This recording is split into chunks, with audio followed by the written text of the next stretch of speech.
Today we'll be speaking with Sean Sherman, Oglala Lakota, who was born in Pine Ridge, South Dakota, and has been cooking across the world for the last 30 years. His main culinary focus has been on the revitalization and awareness of Indigenous food systems in a modern culinary context. Sean has studied on his own extensively to determine the foundations of these food systems, which include the knowledge of Native American farming techniques, wild food usage and harvesting, land stewardship, salt and sugar making, hunting and fishing, food preservation, Native American migrational histories, elemental cooking techniques, and Native culture and history in general, to gain a full understanding of bringing back a sense of Native American cuisine to today's world. In 2014, he opened the business titled The Sioux Chef as a caterer and food educator in the Minneapolis-St. Paul area. In 2015, in partnership with the Little Earth community of United Tribes in Minneapolis, he also helped to design and open the Tatanka food truck, which featured pre-contact foods of the Dakotas and the Minnesota territories. Chef Sean and his vision of modern Indigenous foods have been featured in numerous articles and radio shows, along with dinners at the James Beard House in Manhattan and Milan, along with teaching and sharing his knowledge to gatherings and crowds at Yale, the Culinary Institute of America, the United Nations, and many, many more. Sean has been the recipient of a 2015 First Peoples Fund Fellowship, the 2018 Bush Foundation Fellowship, National Center's 2018 First American Entrepreneurship Award, and he is a three-time James Beard Award winner with the 2018 James Beard Award for Best American Cookbook, the Sioux Chef's Indigenous Kitchen, a 2019 James Beard Leadership Award, and most recently, the 2022 James Beard Award for Best New Restaurant for his restaurant, Owamni, based in Minneapolis. The Sioux Chef team works to make Indigenous foods more accessible to as many communities as possible. To open opportunities for more people to learn about Native cuisine and develop food enterprises in their tribal communities, he founded the nonprofit North American Traditional Indigenous Food Systems, also known as NATIFs. NATIFs has opened the Indigenous Food Lab in the Midtown Global Market on historic Lake Street in Minneapolis. The Indigenous Food Lab is a professional Indigenous kitchen and training center covering all aspects of food service, research and development, Indigenous food identification, gathering, cultivation, and preparation, and all components of starting and running a successful culinary business based around Native traditions and Indigenous foods. Owamni is a modern Indigenous full-service restaurant also located in Minneapolis, which sources supplies from Indigenous food producers. They remove colonial ingredients such as wheat flour, cane sugar, and dairy, presenting a truly decolonized dining experience. Today, Sean and I will discuss his journey from his early years on the Pine Ridge Reservation, working his way up through various restaurants, his decision to learn more about and lead the Indigenous food movement, to eventually becoming one of the most respected chefs around. Thank you for tuning in. I hope you enjoy. Welcome back to the Son of a Blitch podcast. I'm your host, George Blitch, and it is my sincere honor to be joined with my next guest, Sean Sherman. How you doing today, Sean? I'm well. Thanks for having me. Oh, man, I'm super glad you're here. Thanks for joining us. I wanted to start our conversation with kind of giving some background about where you're from. Can you describe your early childhood and where you grew up on the Pine Ridge Reservation and specifically your grandparents' ranch? For sure. So we grew up, the closest town was called Batesland, South Dakota. It was a very, very small town, maybe 200 people max. But we were out in the country quite a few miles out from there. And I think there was a small village called Owamni village that was probably closer to us. But mostly we just kind of grew up there out on the plains. My grandfather had quite a bit of ranch land and he was running a lot of cattle. We had a lot of horses. So for me growing up, it was just being outdoors a lot, with my younger sister, Kelly, and my cousins that lived down the hill. We had three cousins, Lou, Gary, and Justin, and we were all about the same age range, so we spent a lot of time just causing trouble and, doing what kids do. That's awesome. Did you do a lot of cooking with your family when you were a kid there? Not a ton, really, because a lot of the gatherings, like my mom, my grandmother, my aunts, a lot of the women would be doing a lot of the cooking. Right. So we would have really large family gatherings, out there on the ranch, and people would be coming in from all over the place. But mostly we were just, being kids back then. Running around and having a blast. No, absolutely. Yeah, I said in my cookbook, I said we were a little bit feral back then because parents in the '70s weren't really. I was teasing my dad for about how they raised us because like you guys, like boomers didn't raise anybody, like they just kicked us outside till dark, and that was Right. basically parenting, right? Yeah. Yeah. No, the sun sets, it's time to come in. No, we had the same kind of Absolutely, thing. I think about that absolutely. these days and like with my kids, and I'm like, I know where they are at all times. And my parents had no clue what I was doing. Run around That's creeks, run around the parks. Man, it was a blast. Yeah, because they'd be like, "Where you guys going with those 22s?" And they were like, "We're just gonna go over to the dump." Like, well, they'll be like, "Well, bring the dogs with you then," and that was like their safety. Right, right. And you did actually some small game and later some big game hunting when you were a kid out there too, right? Yeah, there was. We grew up hunting, so I got my first shotgun when I was around 7. We had a lot of pheasant, a lot of grouse, and pretty much we had this long tree belt close by our house, and just drive or walk down that tree belt, and we were able to pick up a few pheasants or a few grouse, whatever.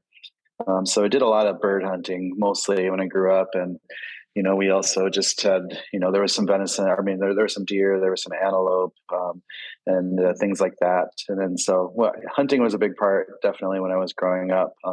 And then after it kind of moved off the reservation, I didn't do it as much. I went deer hunting a few times in the Black Hills in my high school years, but then once I moved to Minneapolis, like there was just not a lot of access to that. Right, right. Have you since returned and done any hunting or kind of? I know you do a lot of It's foraging and outside time there, but just Yeah, I spent a lot of time outside doing a lot of foraging, some fishing sometimes, Mhm. but mostly foraging. And I lived in Montana for a little while right before I started the sous chef. And so my dad and my younger brother, they're big hunters, so they were out there every year getting their elk and getting lots of deer and things like that. So my younger brother, he's much better at it than me, so he pretty much gets everything that's moving around out there. You'll supply all the rest of the stuff for the meals, and there's a combination Yeah, there. I don't mind doing the cooking. Like I can break down the animals and do the things with them. So, Right, right. Well, how did you first get into cooking? I know when you moved to Spearfish, when you were younger, you spent a lot of time in the kitchen there, and with you and your sister, and then you kind of worked your way into working in some restaurants there too, right? yeah, we moved off the reservation when I was still in junior high, and at first, I first started working right away just to have some extra cash because we didn't have a lot of money, especially my mom being a single mom raising 2 kids and going to school and working 3 jobs and all the things. And so I just started working. So, I try to paper out, which is awful if you're in the snowy area, trying to deliver papers in 3 feet of snow when you're 12 years old or whatever, however old I was back then. So restaurants for me were just so much better. So a bunch of my friends and I got restaurant jobs when we were like 13 because they didn't really seem to care how old we were as long as we could wash dishes, bus tables, do the light prep and things like that. But it just got me in the kitchens, and it was enjoyable. I was pretty good at it. I learned really fast. I just understood the industry, I think, even at a young age. And I kind of had really stuck with back of the house, like really stuck in the kitchen a lot, and just learned how to cook, learned how to cook fast, learned how to make a lot of scratch recipes at a very young age. And it just became, a good interest. I didn't know I was going to become a chef until later. That was, something that happened. I wasn't planning on being a chef, but I'm really glad that my life took this direction because it's been a really important piece for everything I've done. Absolutely. What was at that age? What was it that you were kind of seeing as your future? Was there a dream you were chasing down at that time? Oh, nobody really knows what they want to do when they're 16 or Sure. something like that.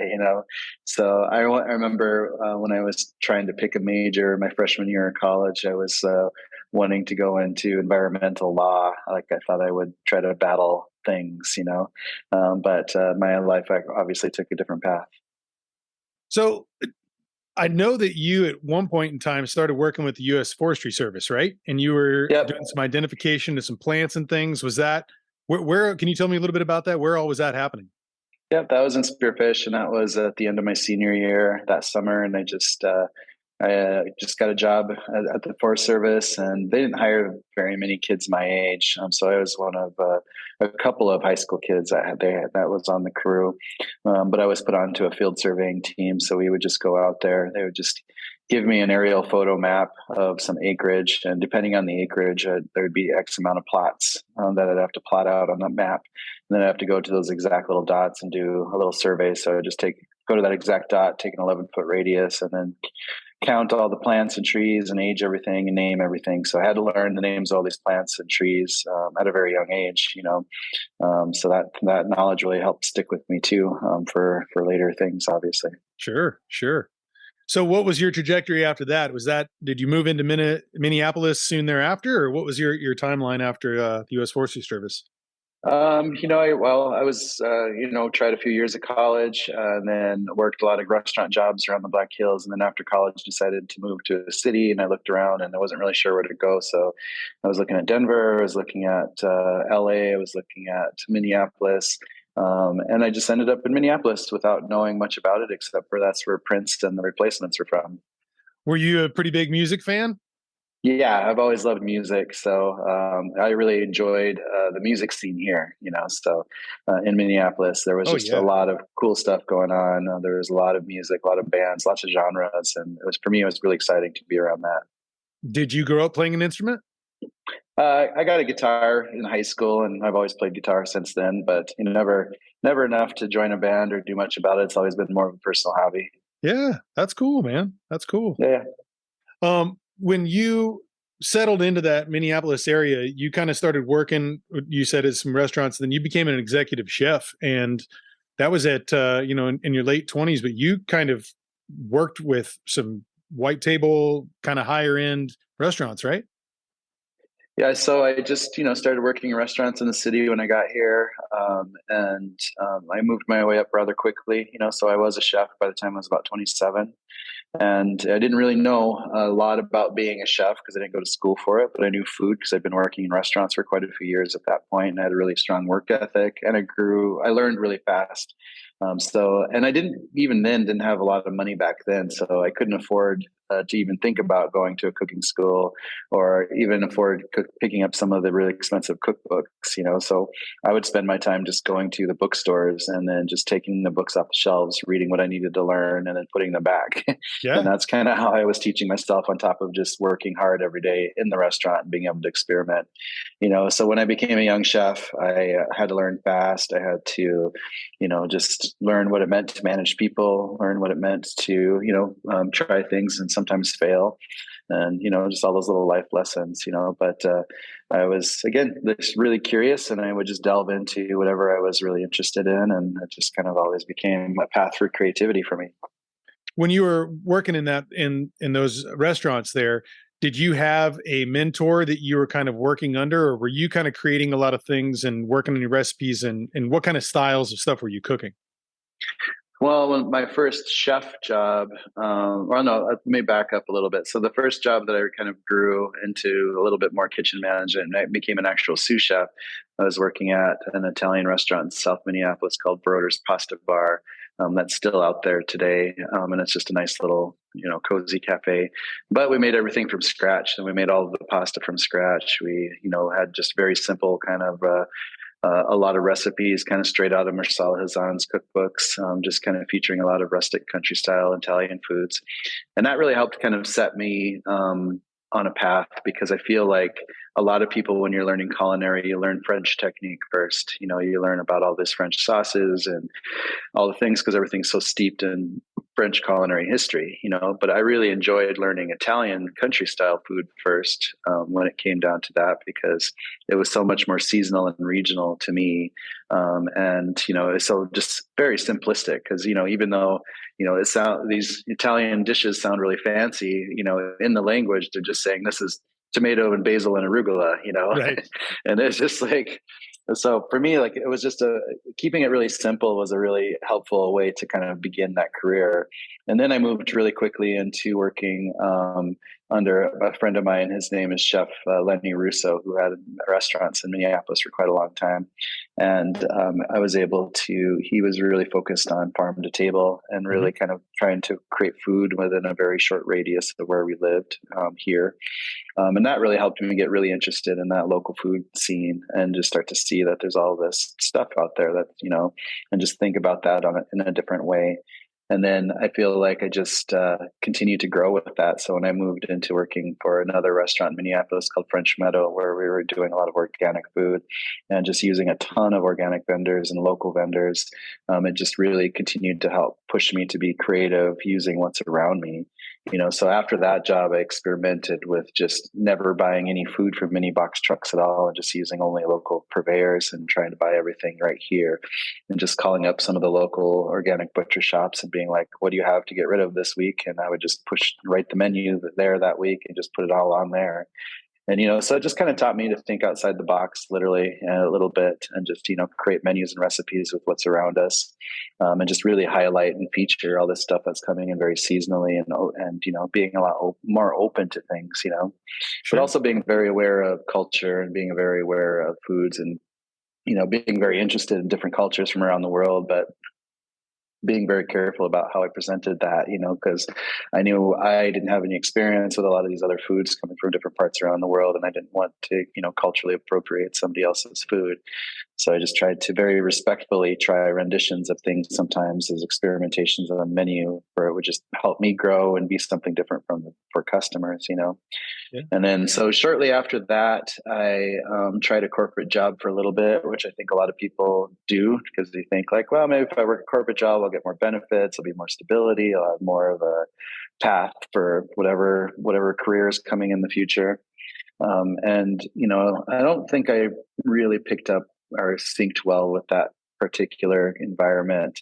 But it did help me see things on a larger scale about how things were growing big and how things were, how people were able to create these really massive kind of business models that could really replicate and move around, So then after that, I moved to Mexico. And after that job, I moved to Mexico. And then really shortly after that, I had the epiphany of doing what I'm doing now by just seeing this common connection with Indigenous peoples living down there and how I grew up on Pine Ridge Reservation in South Dakota and a lot of my Lakota family and just, really started to tie together a lot of this indigeneity that's alive out there. And it just really completely transformed how I looked at food and how I looked at trends around the world, because even things like Noma, which was very popular back then, didn't really stand up to what my interest was of really highlighting, what are these foods without European influence, and I respect the Noma team for them like redefining what are their own homeland foods, like what are the foods of Denmark, where people kind of misunderstood that concept, I think, and just, saw them creating new Nordic cuisine and wanted to replicate that. But they were just trying to make food taste like where they lived, which is a very common thread with kind of what we do here. But here there's also a really obviously ominous history that overlays everything. And food became a really powerful language to be able to utilize to talk about some of these things and some of these wrongs. And it continues to be. Yeah. Well, when you had that epiphany, and what was it that you kind of realized that you wanted to do? I know you came back and you started the Sioux Chef, and was that kind of your vision? Or do you have this idea of like, this is what I'm going to come back and do? I'm going to open this restaurant. I'm going to go ahead and put out a book? Or is like, how did that kind of all formulate? When did you make those decisions, and what was kind of the movement behind it there for you? So after I moved back to the States from Mexico, after living on the Nayarit coast for quite a few months, I moved up to Montana and I worked on a ranch right outside of Red Lodge. And I did that purposefully because I really wanted to be close to nature again. Mm.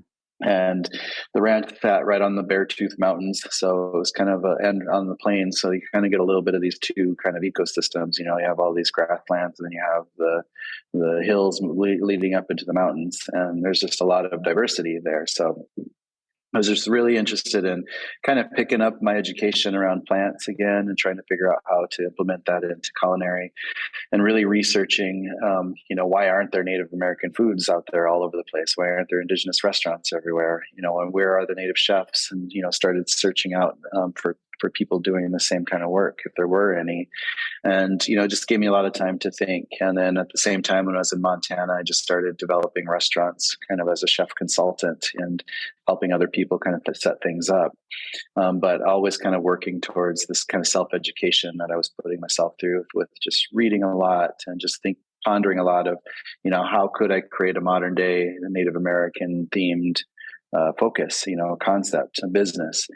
So eventually moving back from Montana, or moving to Montana from, sorry, eventually I moved from Montana to Minnesota and started actively really trying to do these things. So I was living up in Bemidji, Minnesota for a little bit, and at a very low scale, like creating some pop-up dinners around Indigenous foods.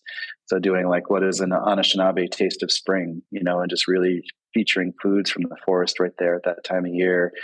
So like gathering a bunch of mushrooms and fiddlehead ferns and wild greens and wild gingers and ramps and wild onions and things like that, and fish, and just like putting all these pieces together to kind of highlight. And I started just getting media like almost immediately by putting a little bit of that out there into the world. So eventually I quit my last chef job in Minneapolis and just started working for myself under the name The Sioux Chef. And, so I formed The Sioux Chef officially in 2014 after kind of contemplating it for a while, and just really had the intention of wanting to showcase what's possible with modern Indigenous foods. And I was still kind of forming my philosophy around it back then. But even back then, I had worked towards cutting out colonial ingredients. So not doing any fry bread, but really cutting away things that Europeans brought over as to not fusionize it and really highlight and showcase like a lot of these flavors that are right here. And then showcasing that on a regional standpoint where it changes every few hundred miles as you drive across North America.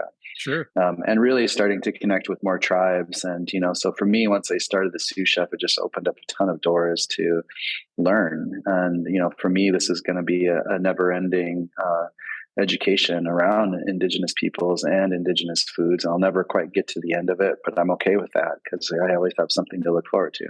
Absolutely. Well, I kind of want to dive into that because I know you're talking about when you're decolonizing these menus and things.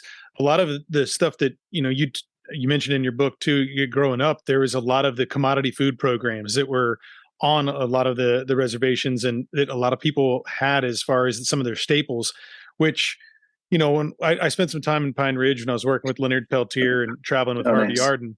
And I love the amazing people that I met along there. And they talked about the high percentage of diabetes, heart disease. A lot of different folks who were talking about these commodity foods caused a lot of health issues that were never there in their people. That growing up, that wasn't something that, that their ancestors ever had issues with. And then all of a sudden, all these types of commodity foods, heavily processed foods and things were actually causing sicknesses. And it almost felt like systematic in the sense of that continuation of like the US government and what they were, how harmful they've been towards Indigenous communities, and I was just kind of curious, is that something that when you were growing up, I know you saw and were, had a lot of the commodity foods and things growing up. What did you see as far as around, your communities? And is that something that to this day, is there still a commodity type food program in place in a lot of those areas? Yeah, so the USDA runs the commodity food program and the FDPIR program, and they're both intended for just getting food out there for people in need, and especially in tribal communities. So myself and like a lot of other people grew up with commodity foods. We just call them commods growing up. And, they're just things like government cheese blocks and government cereals, government rice, government powdered milk, government canned meats like beef with juices and chicken with juices and pork with juices and things like that, salmon, canned salmon. So a lot of our cupboards was filled with a lot of, commodity food stuff that we utilized a lot and still out there today, obviously.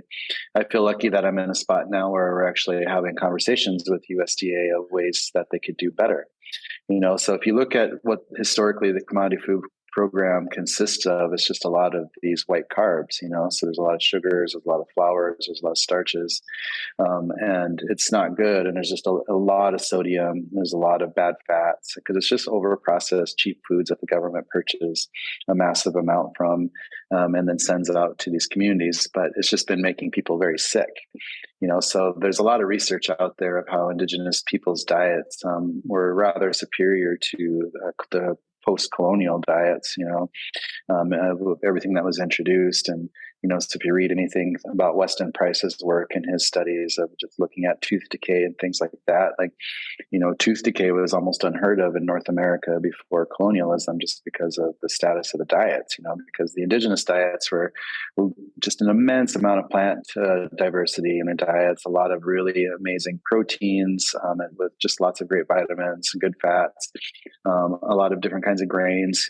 Some regions had a lot of massive agriculture and some regions didn't, but everybody utilized the world around them and everything that was out there, so there's just so much to think about in every single region. And, we really look at it on a pan-Indigenous scale, not just including North America, but really around the world of how colonialism affected so many regions, so Sure. the same work can be done anywhere: North America, South America, Australia, New Zealand, Hawaii, Africa, India, Southeast Asia. Like, it's the same colonial story for so many groups of Indigenous peoples everywhere. So it's really important to think, how do we start to take steps to reclaim what was once ours and to reintroduce some of these foods that our ancestors, just held so close and kept them so healthy? And how do we just really rethink food systems in general, and dietary options and nutrition and nutritional access? So there's so much to this. Absolutely. And I mean, I know that you're involved with a few different projects within that, and that you've actually created, the NATIFs, the North American Traditional Indigenous Food Systems, and the Indigenous Food Labs. I want you to talk a little bit about that and kind of how that is that goal, as you're talking about continuing to bring that awareness and that connectivity of the folks of their Indigenous foods around them. Absolutely. So the nonprofit I had helped design is really focused on trying to really take two pieces into matter. So creating access to Indigenous foods, creating access to Indigenous education, because the two really go hand in hand. We really need a lot more education out there on Indigenous foodways in general. And there's just something that's just really wasn't there. So I just really wanted to try and create some kind of system that would help steward Indigenous knowledge bases for the future generations. So we're still just kind of getting started, but NATIFs, which is the acronym North American Traditional Indigenous Food Systems, NATIFS.org. And under NATIFs, we created kind of a public-facing kitchen called Indigenous Food Lab. That kind of came about after having talks with people from like Nordic Food Lab in Copenhagen, Alicia Foundation in Spain, which was part of El Bulli at the time. That's kind of their test kitchen, and that's still out there doing a lot of good NGO work. And there was also, of course, the University of Gastronomic Sciences in Italy.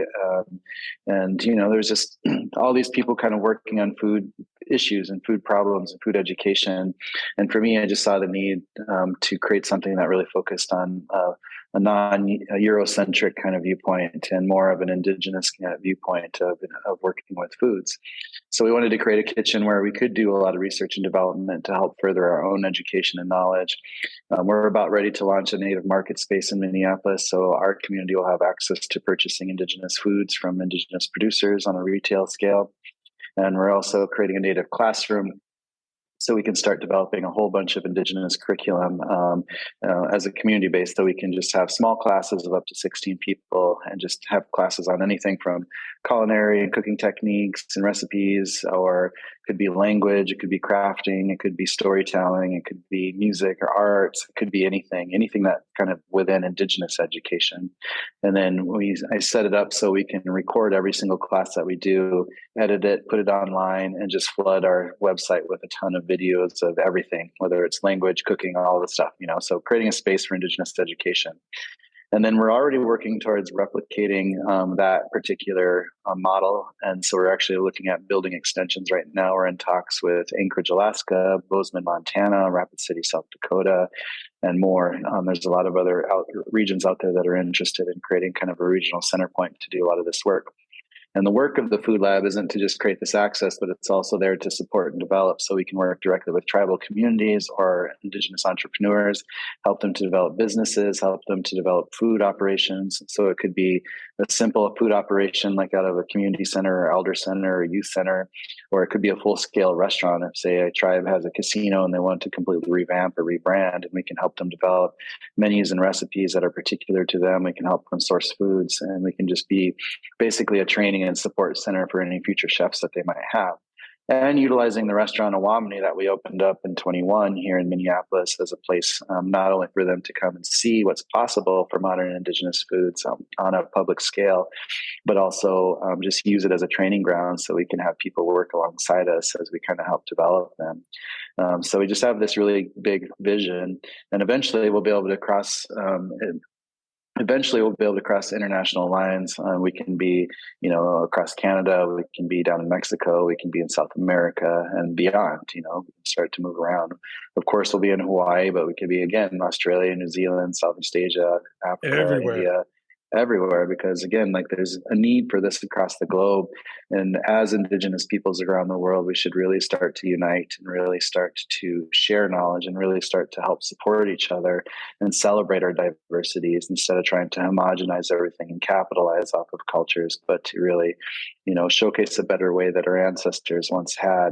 But again, like just create a big, giant world support system. Absolutely. This is incredible stuff. I know that you've also done some other work with the BIPOC Food Alliance, and I was curious if you could talk a little bit about that as well.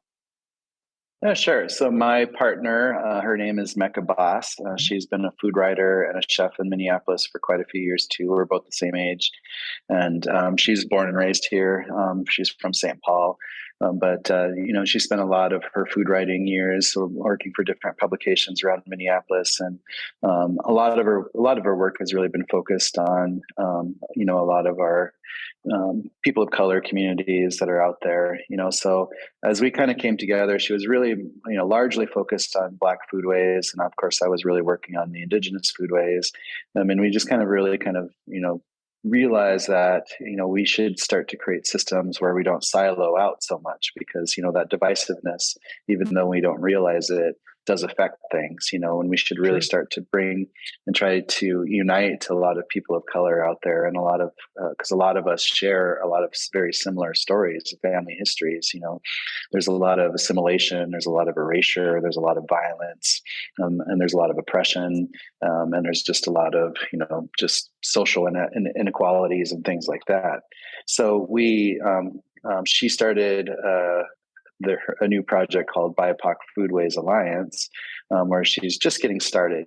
So we're just having actually a first BIPOC Foodways Alliance dinner just this next Monday or Sunday, I believe. It's coming up in just a few days. Nice. And she's going to do what she does best, which is really do a lot of storytelling. And she wasn't really interested in constantly highlighting famous chefs and people that really stand out, but talking to people's grandparents, people talking to the chef's grandmothers, where they learned some of these recipes and kept some of these traditions, and hearing some of those stories, and creating systems to just record a lot of this. And, so I think it's going to be a really fun project, and we're just going to kind of see where it takes us, but it's something that could really be useful basically in every city all over the place, to really start to record a lot of this, a lot of these stories that don't always make it out there, because there's all these obviously non-European cultures around, and there's just a lot of storytelling that could be held there. And, there's just, again, a lot of things to do. So it's going to be a really fun project. Oh, it sounds it. Is that something that you'll have on the souschef.com, or is this going to be, where are you kind of going to be hosting a lot of this information? That one's kind of separate. So Mecca's BIPOC Foodway, her webpage is set up there. So it's just BIPOCfoodways.org, I believe. Better double check that. I'll put a link in there too. Yeah. So, anyways, so she's just really been getting set up, because I'm just kind of helping consult her along the way, using a lot of the experience that I've created, creating like NATIFs and everything here. So I've just been really trying to be a really big support system for her, because I believe in that vision, and I'm happy to participate and just use my voice and use it whatever we can to, help bring a lot of people literally to the table to start sharing stories and to start sharing food. And so it's going to be a lot of fun. So she's working towards creating it as a nonprofit, so it can just kind of do its own work. And it's going to, I think this year we'll really start to define that project. That's great, man. I'm definitely looking forward to seeing that grow. Thanks. You're welcome. I was going to return back when you mentioned about how the USDA is starting to make some changes. When I was doing some research, I found that they're actually doing some consultation work with you as far as kind of I don't remember the exact term, but there was kind of an indigenous strategy that they were coming together, a new program with the USDA. Is that correct? That you're working with? We were just in Washington. We were working with a friend of mine. Her name is Heather Dawn Thompson. She's working at the USDA now. I don't remember her exact title, but she brought us there just a couple of months ago, and we were able to have a roundtable with a bunch of people in different departments at USDA to really talk about things like commodity food program, things like the FDPAR, and things like food services going towards like prisons and people incarcerated and stuff like that, in school systems. So we kind of featured a couple of indigenous dishes with menus and recipes just to showcase what's possible on that scale. Because a lot of times those food service operations have very little money to work off of, Right. Like a lot of school meals have to be like $1.10 or something like that. Like it's a really low amount of money. So for a serving, and you have to have a balanced serving on top of that, so Yeah. So we were just trying to showcase, it is easy to create some of these recipes, to have some culturally relevant foods, to purchase foods from some indigenous producers, and to really be a lot more cognizant, or just be a lot more smart about how we move forward with things like that. And for me, I just see some of the biggest issues with the commodity food program is that they're purchasing a lot of these over-processed, over-packaged foods from these large producers who don't have any care about anything. You can taste it in the food because, again, a lot of it's just vegetables packed in all sorts of salt water and sodium, and fruits floating in corn syrups, and just a bunch of carbs, and it doesn't do anybody any good. Which is again why there's a huge spike of foodborne illnesses on tribal communities that utilize the commodity food program. So you see communities with upwards of 60% type 2 diabetes, for example, and massive heart disease and obesity and things like that. So we really feel like they need to think about their purchasing situation first, because they should really be purchasing from indigenous producers. Yeah. And they shouldn't be trying to spread this food out across the nation, because some areas have very special foods and you should keep it regional, So I use wild rice as an example because they brought true Minnesota wild rice into the commodity food program a few years back, making a contract with one of the tribes here in Minnesota, which is a really good contract for that tribe because they're able to lock in a really good price and sell a ton of rice to the USDA. The USDA puts the rice into the commodity food programs and it gets spread out. But the problem is that they're spreading it out across North America. And the demand of what they have to fill for that order is so huge that they were forced to purchase a bunch of rice from all the surrounding tribes around them, which created a shortage, which created a price hike. So within just a few years, when I first started the Sioux Chef, I was purchasing wholesale rice for around $4 a pound at the low end. And today I'm lucky to get $15 a pound. And elders on those communities I had seen a purchasing price of $2 a pound for elders in those communities. And I've seen that up to $12 a pound. So 6 times within just like a 5-year period, all because of this USDA kind of short-sightedness of bringing in this product in. So it's great that they have indigenous foods, but they should keep it regional, because people in the Southwest or the Southeast or California don't have any affiliation to wild rice, And so what they should do is just be purchasing a modest amount from the region and redistributing it back into that region where those cultures actually understand it. And they could be doing that kind of micro processing all over the place, because you can just be helping smaller farmers grow to scale to that size, to be able to purchase a lot of foods that can go directly back into tribal communities, to really feed people things that might be relevant to them. So maybe it's blue corn, or maybe it could be anything, So it's just a matter, it could be crops of beans or crops of corn, crops of wild rice, or whatever it might be. But, it's really about scaling up indigenous producers and really creating systems, because the money and purchasing power is there. The infrastructure is not there, but it can be built over a small amount of time. And just the scale of just working towards scaling people, So my hopes are that they can just completely rethink like their whole program a little bit, of what kind of foods they're serving and who they're purchasing from. That's a very, very important. I remember when I first was kind of introduced to, the idea with indigenous producers was with Dennis Banks in the early 2000s, and the wild rice harvest that he and his communities were doing out there. Mm-hmm. And it was sold regionally, but it was mainly for the people of that community that it was grown. And I didn't really think about the idea of that upscaling of getting that out to other areas. And that kind of brought me to my next question is, how many indigenous producers are you working with? Is this something that you see on the growing scale each year? Is this something that you're trying to spark the interest and see more of? Yeah, I think we're creating a lot of demand. I think that our purchasing power is getting massive just with two kitchens, Yeah. because we have the restaurant Owamni and we have the Indigenous Food Lab kitchen, and we're just able to buy pallets and pallets of Indigenous food. So we're able to spend tens of thousands of dollars every year on Indigenous food products going directly to Indigenous food producers. So we're getting a lot of things like we buy a lot of bison out of the Cheyenne River from South Dakota. There's two native fisheries around us, one in Red Lake, Minnesota, which is in north Minnesota here, and one in Red Cliff, Minnesota, which is on Wisconsin, which is in Wisconsin on Lake Superior. We're working with a few different native farms nearby us. We're purchasing, so we try and buy indigenous local first, and then national, indigenous national right after that. So we're buying a lot of corn from like Bow and Arrow Corn Company out of Colorado and Ramona Farms out of Arizona. We have some friends in Michigan and the Potawatomi Nations just growing a ton of stuff that we're able to purchase in bulk every year or two. And again, we're just getting bigger. And as we create more extensions of Indigenous Food Lab and possible other restaurant entities out there, it's just going to continue to grow this demand out there. And that was part of the reason of creating this market space, because this market will be able to start to curate a bunch of Indigenous food products from producers all over everywhere. And you scale those up a little bit. And as we move that concept around and open up more markets in different regions, it creates distribution points, so we'll be working on moving these foods around, getting more foods from those regions and moving them back and forth to the other regions that we're already located in. So there's just a lot of work to do, but again, there's a lot of opportunity out there. And, Indigenous foods isn't just about capitalizing foods, because that's kind of the colonial perspective of just always extraction for profit. Right. But it's also a situation where we need access. We need to be able to see some of our foods, and we need to be visible. So there are very commercial scale foods that we can have out there in the market, and we just really want to highlight a lot of those and drive a lot of money back into a lot of these Indigenous food producers so they can just scale up.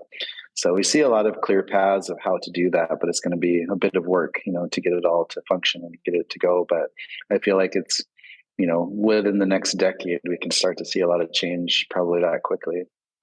Well, I remember when you started out, you said that there was one Native American restaurant that was at the, I think it was the Native American History Museum, or there was one. Yeah, so the Mitzitam Cafe at the Museum of the Native American, and or the Museum of the Native American. Well, anyways, at the in the Smithsonian at Washington D.C.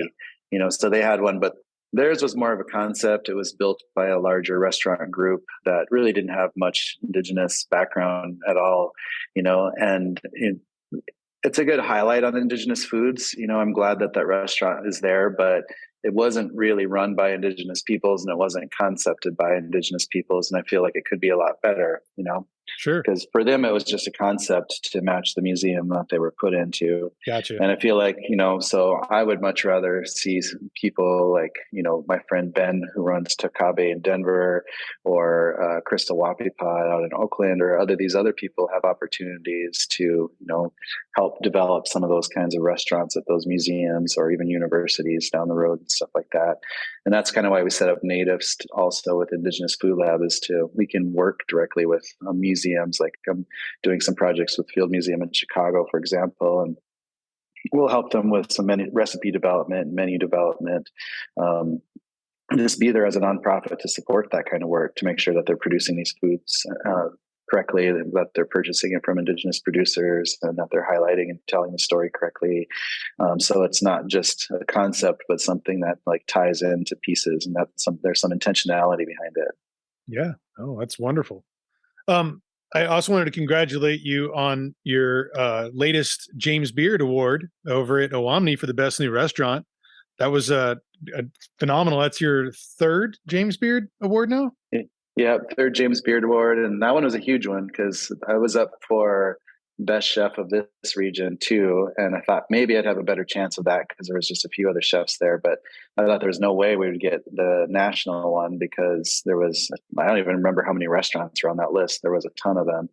And like we're not the fanciest restaurant out there. We're not we're not a Blue Hill at Stone Barns kind of restaurant, we're just something different, and we're, again, but very intentional. Yeah. It's something needed, it's something important, but I didn't think we would stand up to that typical, like, what people usually walk away with and then win that, because, we're not shooting for Michelin stars. We're not we're not in that kind of mode, so it was a big surprise, but I'm really happy that we're able to hold that platform, and that I feel really I feel really responsible for just showcasing what's possible for modern Indigenous foods, and really trying to be a positive role model for what we can do, and just constantly pushing ourselves, of how we can continue to make this project better and better as we grow.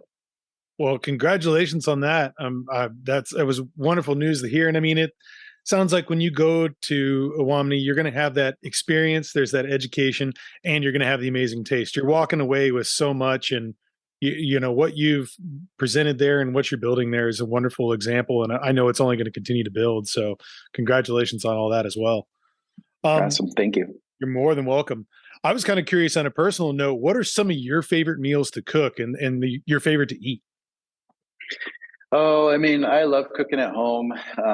Like I said, my partner Mecca and I, we cook a lot, and we have a lot of dinner parties, and like we just celebrated the Chinese New Year a couple nights ago. We had just a big hot pot, but we just love making everything from scratch and just taking the time to build everything, and I love food in general. So I'm really happy. And on a personal scale, I eat primarily plant-based on my own when as I choose to, just for health, Sure. and I like plants, but but I enjoy cooking pretty much everything, so just happy to be in the kitchen anytime.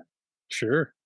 Well, I guess kind of to round this out, I wanted to ask you too in a minute where people can find all your projects. But before that, I kind of wanted to ask you about your legacy and what it is that you want to leave behind and be remembered as. I know you've kind of touched on some things here that I think it might just be kind of a summation of what we've spoken about, but I was kind of just curious what it is that you want, what do you want to leave behind? What is your legacy? Well, for legacy work, like I just really want to leave behind structure and foundation for other people to do bigger and better than I could or have the time to even do. I feel like I only have X amount of years in my life to actually do something or accomplish something, and I want to really utilize that time really well and do something that will make a difference, and for me, this has never been about me, so I don't really care what people think about me in the future too much. I just really want to do something that I see as important, and I can leave it behind, because again, like, how can the world be better than what I had to come up with, not having access to these foods, not having access to this education or this knowledge, not even knowing our true histories until you start to dig for it, Right. So there's just a lot of work to do out there. And I think the U.S. government has an immense amount of work to deal with, because obviously the politics are extremely divisive. It's a weird time. People are getting punished for teaching true histories, and like, didn't Florida just like ban teaching about African American history in general or something crazy like that? Yeah. And same thing was going on in South Dakota where I grew up, where the governor was trying to like remove like all of the Lakota history from the curriculum too. So there's just a lot of work to do, because it's a dangerous time in the world, and we just really need to rethink things, and we need to be better humans in general, and we need to be a lot more aligned with each other. We need to be taking care of each other, and it's not just about supporting massive CEOs and massive companies and bowing down to them constantly, but it's really, we need to take control of our food, because food is the important thing for everybody. Food is what we all need. And if you were talking about how you were talking to Indigenous communities, and that was always a common piece, because food is the most important thing we can have, like what we need every day, no matter who we are, what human we are, where we are, what color we are. Everybody needs food. And we shouldn't be reliant on other people for our food. We should really start to take that control over ourselves, And I just feel like whenever I do my talks, wherever I'm traveling around, I always let people know that, food is power, and that, if you can control your food, you can control your destiny, as so many of our ancestors have.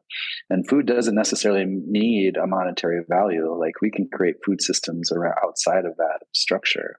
We don't need to put food within a capitalistic structure where only the rich can afford it, where only the rich can have access to nutrition. We need to rethink things completely, because the literally, like outside wherever we are, literally grows food everywhere, and we just ignore it, Yep. So we have the ability and the technology to just put food everywhere. We just have to figure out how to process it, preserve it, and utilize it. That's wonderful. Where can people find out about all these projects? I know we've got a few of them to list here too, but if you can kind of give me some of the websites where I can kind of send some folks to learn more. I know we got the SiouxChef.com as a good starter.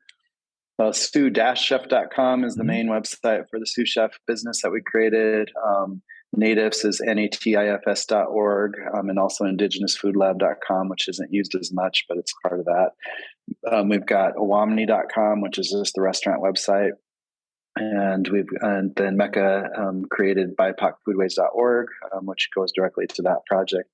And that website will get continually built out over the year. For me, I'm just kind of in the middle of all of this, because I have a for-profit arm, I have a nonprofit arm, I have this other project, and, I sit on quite a few different nonprofit boards around here and there too. And, I'm just trying to utilize my time the best I can. And again, a lot of work to do. So if people are interested, they're more than welcome to go out there and find it. There's the first cookbook is already out there, the Sioux Chef's Indigenous Kitchen.